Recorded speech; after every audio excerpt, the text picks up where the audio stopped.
YouTuber Ranveer Allahbadia विरोधात आता महाविकास आघाडी आक्रमक झाली आहे। महाविकास आघाडीकडून मुलुंड पोलीस ठाण्यात तक्रार दाखल करण्यात आली आहे। गुन्हा दाखल न झाल्यास कोर्टात जाऊ असं राकेश शेट्टी यांनी म्हटलंय। रणवीर अलाहाबादियावर गुन्हा दाखल करण्यात यावा या मागणीसाठी महाविकास आघाडीच्या वतीने मुलुंडमध्ये पोलीस ठाण्यात तक्रार अर्ज दाखल करण्यात आलाय।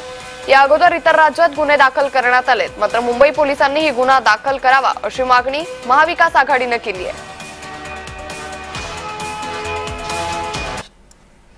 रणवीर अलाहाबादिया म्हणून एक ग्रस्त आहे जे स्टँड अप कॉमेडी करतो आणि एक अश्लील भाषा त्यांनी त्याच्या शो मध्ये केलेला आहे। तो इंटरनेटमध्ये व्हायरल झालेला आहे आणि आम्ही आज मुलुंड स्टेशनमध्ये असे निवेदन केलं आहे की त्याच्यावर FIR घ्या आणि पॉस्को अंतर्गत त्याच्यावर FIR घ्या।